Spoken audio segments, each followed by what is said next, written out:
Hey guys, my name is Stephen Francis, and this is my class introduction video for Intercultural Communication, or Communication 103. Let me start off by introducing myself. My name is Stephen. I'm from Whittier, California, which is in the LA area. It's a suburb. I'm currently in my freshman year at DePaul. I'm majoring in sports communication. I played volleyball in high school. I'm also good at ping pong. Played that in high school as well. All these bands below, I'm a huge music buff, deserve mention as some of my favorites. I'm into hip hop and a lot of classic rock and alternative as well. A quick fun fact about myself is that I'm actually a fan of only two SoCal teams, despite me living in LA for most of my life. Yeah, that's something interesting. And what I think of when I hear the word culture, I actually think of several things. I think culture can be applied to many different aspects of life. I don't think it should just be applied to the way humans were created, and ethnic culture, which is certainly the most important and the most influential of the various kinds of culture. But I think culture could also be seen and exemplified in other ways humans interact, like country and city culture. In Chicago, we basically manifested our own food, our own kind of pizza, just sort of out of nowhere. We just sort of created that out of our culture, just creating a thick kind of pizza. That's sort of something that I sometimes point to when I think of like a city's kind of culture, like a city-specific kind of dish that's reflective of that culture. There's also music culture, and there are obviously figures that influence the culture, like Kendrick Lamar has repeatedly influenced the hip-hop genre and things like that, and the Beatles have obviously, Beatles, Led Zeppelin have obviously paved the way for a lot of rock artists and sort of made the genre what it is today. I believe that sports culture is also a very vibrant and very passionate kind of culture in the world, not just in the United States. It can be seen all over the world, with soccer teams over in Europe having hardcore fans.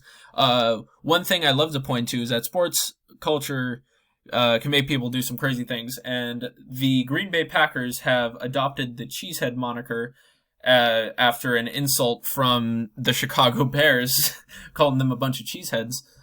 They've adopted the Cheesehead as their moniker, and there isn't just professional sports culture. Not only does university and colleges create their own kind of culture through Greek life and things like that, I think college sports have allowed universities to really dive into that cultural aspect and really get passionate about rooting for their school. Notre Dame and USC are two of the biggest football institutions in the country.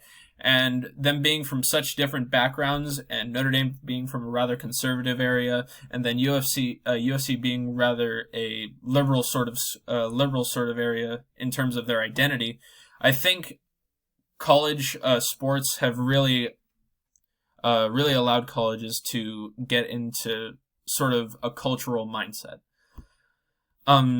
What I think will be included or excluded from this class, I mean, what I would be interested to learn are sort of the ways through which various cultures communicate, and how culture was created and how it has spread, sort of not just throughout the United States but throughout the world. I also like to learn how cultures emerged with each other over time, and how creation of new communities can change and create culture. So, I mean, a melting pot in cities like Los Angeles and Chicago and major metropolitan cities have sort of seen a lot of cultures in the same place, and I'd be honest to see how cultures have evolved in that sort of regard, and also the way cultures can be affected by outside variables and occurrences, and yeah, that's something I'd also like to delve deeper into. I couldn't really think of much that would be excluded other than just anything that could stifle like positive discussion of cultures, or just the invalidation or disrespect of certain cultures would be excluded in a course like intercultural communication.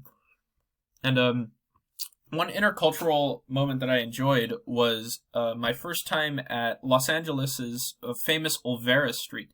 If you're not familiar, Olvera Street is a sort of Hispanic Mexican themed street that sells a lot of Mexican food and a lot of Mexican themed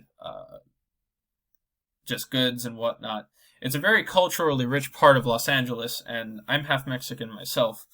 Before this, I'd been exposed a little bit to Mexican culture and things like that, but when I first went to Olvera Street, I sort of realized that there's such a vibrant and rich kind of Mexican culture, especially in the Los Angeles area. So I hope you guys enjoyed the video, and I hope you guys have a great quarter.